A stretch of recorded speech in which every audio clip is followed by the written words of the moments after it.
Hello everyone, welcome to skill I Q में आपका स्वागत है। तो हम जो है प्रैक्टिस सेट्स कर रहे थे। हमारे 17 जो प्रैक्टिस सेट हैं हमारे वो कंप्लीट हो चुके हैं। ये जो है 18th जो है प्रैक्टिस सेट आपका रहेगा। बिना किसी देरी के स्टार्ट करते हैं क्लू के साथ, डायरेक्शन के साथ कि डायरेक्शन हमें क्या कहती है। डायरेक्शन कहती है कि 1 से लेके 10 तक क्वेश्चंस हैं। Select the most appropriate idiom to substitute the underline segment in the given sentence. नीचे एक सेंटेंस दे रखा है, सेंटेंस में एक जो है आपका अंडरलाइन कर रखा है एक पार्ट छोटा सा सेंटेंस का। उसकी जगह पे कौन सा जो है नीचे ईडियम दिए हुए हैं 4, उनमें से कौन सा ईडियम जो है उसको सब्सटीट्यूट कर सकता है, उसके स्थान पर कौन सा ईडियम आ सकता है। I was undecided for a long time to select the right course of study after my senior secondary exam।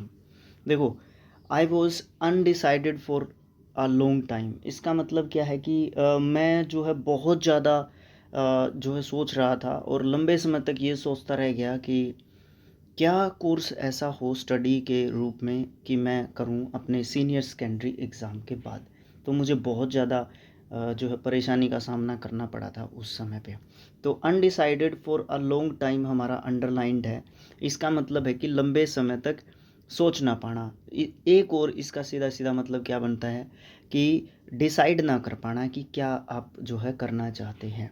इनमें से आपका ऑप्शंस आपके पास हैं: beating around the Bush, knocking around, sitting on the fence, on fools earned. तो यहाँ पे option number सी में जो आपका दे रखा है ना, सिटिंग ऑन फेंस, इसका मतलब पता है क्या बनता है? इसका मतलब बनता है कन्फ्यूज़न। एक तरीके से कन्फ्यूज्ड होना कि क्या करें क्या ना करें उस तरीके की सिचुएशन में।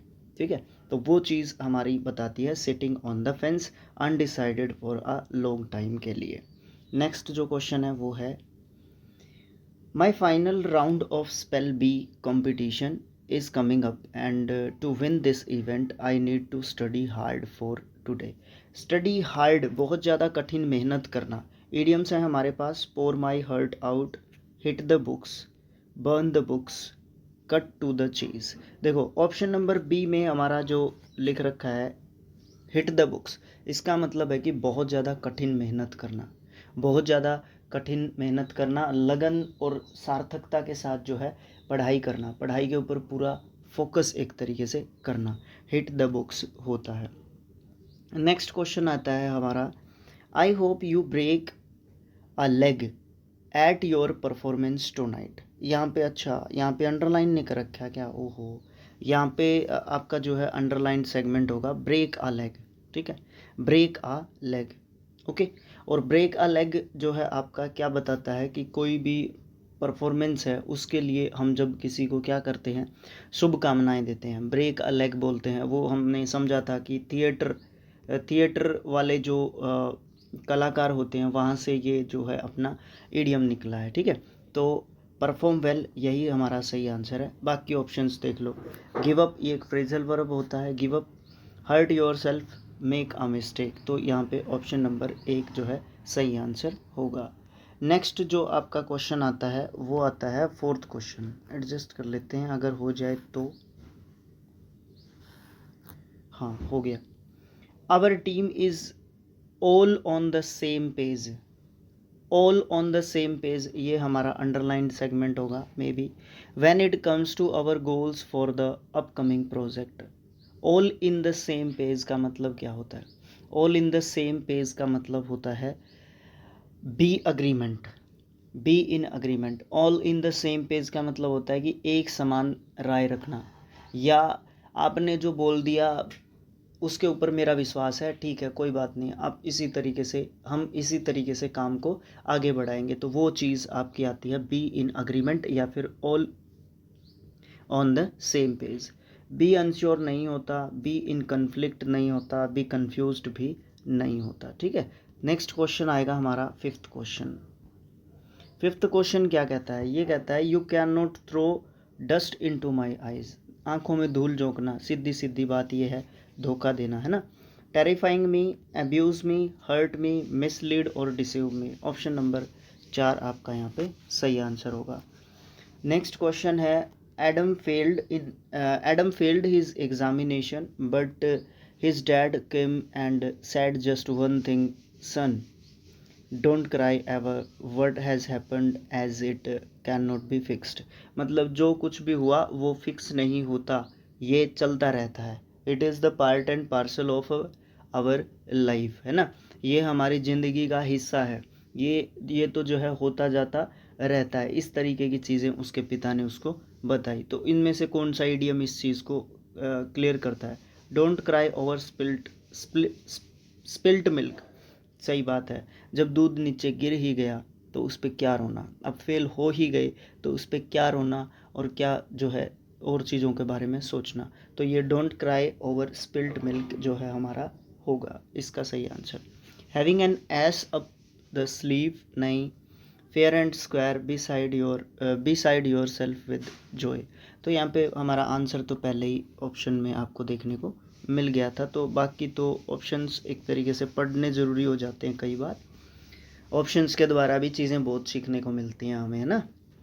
आई am sorry to spoil your plans but you are not allowed to have drinks on the premises. कहने का मतलब क्या है, कोई ड्रिंक कर रहा होगा प्रोहिबिटेड एरिया में, तो उनको आके कोई बोलता है कि मुझे माफ़ कर दो, मैं आपके प्लान को स्पॉइल कर रहा हूँ, मैं आपके आप जो इन्जॉय कर रहे हैं उसको मैं रोक रहा हूँ, बट यहाँ पे अलाउड नहीं है इस जगह पे इस तरीके से ड्रिंक्स करना, ठीक है।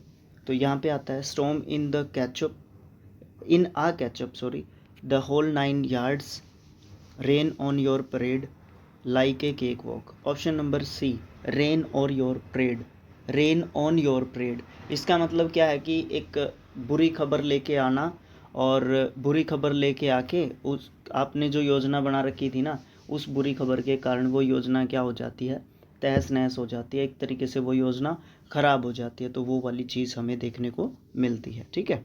ओके, नेक्स्ट आपका क्वेश्चन आएगा 8th। ये कहता है my poor grandmother started to go insane after she had in stroke, had a stroke. मतलब कहने का गो इनसेन का मतलब पता है क्या? ये स्ट्रोक जो है अब चलो इसके बारे में, सेंटेंस के बारे में बात कर लेते हैं। मेरी जो ग्रैंड मदर हैं वो स्टार्टेड हो गई इनसेन करना। इनसेन का मीनिंग आपको समझ में आ जाएगा जैसे ही मैं अगली बात बताऊंगा आपको। मेरी मदर जो ग्रैंड मदर हैं वो इनसेन हो गई थी, कब से? जब से उनके दिमाग में स्ट्रोक आया है। स्ट्रोक मतलब दिमागी तौर पर उनको झटका लगा है, आहत हुई है, वो परेशान हुई है, तो उससे क्या हुआ है, डिस्टर्ब हो गया उनका माइंड, और वो है ना सनकी की तरह बातें करती हैं, या एक तरीके से पागल, गो इनसेन मतलब एक तरीके से पागल जैसा बर्ताव करती हैं, या वो पागलों के जैसा व्यवहार एक तरीके से करती हैं। तो ये चीज़ आपको देखने को मिलती है। तो इनमें से ये मीनिंग कौन बता रहा होगा, पागल होना या इस तरीके की बात? Palm off, take a rain check, cry off, losing her marble. Yes, losing her marbles होगा। लूजिंग हर मार्बल्स का मतलब होगा विचारों या फिर व्यवहार में क्या होना, अजीब सा होना। तो लूज़ हर या हिम मार्बल हो सकता है। जब हम हिम के लिए यूज़ कर रहे होंगे तो यहाँ पे हिम आ सकता है, वो तो एक ग्रामर का जो है पार्ट है, ठीक है। वो तो चीज़ें देखने की नेक्स्ट चीज़ें हैं, मतलब आगे की। उसके बाद 26 जनवरी 1950 is a memorable day for the country man. मतलब सबके लिए वो एक मेमोरेबल डे है, मेमोरेबल याद रखने योग्य दिन है। रेड लेटर डे, हाँ यही होगा, इम्पोर्टेंट डे बोल सकते हो आप उसको, रेड लेटर डे। अच्छा यहाँ पे लिख रखा है डे, रेड लेटर डे आप इसको बोल सकते हो। एक इम्पोर्टेंट दिवस, एक इम्पोर्टेंट महत्वपूर्ण दिवस, सॉरी एक महत्वपूर्ण दिवस या फिर दिन को आप जो है रेड लेटर डे बोलते हो। Green thumb, black and white, out of the blue, ये बिल्कुल भी नहीं होंगे, रेड लेटर डे आपका होगा। Denim jackets are in fashion these days. In fashion मतलब ट्रेंडिंग में एक तरीके से हैं, ट्रेंडिंग में है ना। Okay, in walk, in hand, in a nutshell, या फिर इन ल्यू ऑफ। ये जो फोर्थ ऑप्शन है ये हमारा सही आंसर होगा यहाँ पे, इन ल्यू ऑफ। इसका मतलब होता है की बजाय, है ना, या के स्थान पर बोल सकते हो आप इसको, ठीक है, के स्थान पर। मतलब जो डेनिम जो जैकेट्स हैं वो आजकल बाकी जो जैकेट्स हैं ना उनके स्थान पर ज़्यादा फैशन में है, या ट्रेंडिंग में एक तरीके से आप बोल सकते हो उनका है, या वो आजकल ज़्यादा चलती हैं, या फिर ज़्यादा उनको आजकल लोग खरीदते हैं। तो इस प्रकार से हमारा प्रैक्टिस सेट नंबर 18 कंप्लीट हो जाता है और आपका एक प्रैक्टिस सेट बच गया 19। जैसे ही हमारा 19 प्रैक्टिस सेट कंप्लीट हो जाएगा उसके बाद आपको पिछले कुछ 4 से 5 पार्ट से मैं कहते हुए आ रहा हूँ, ठीक है, तो ये कंबाइंड पार्ट मिल जाएंगे फिर आपको 1 से लेके 19 तक।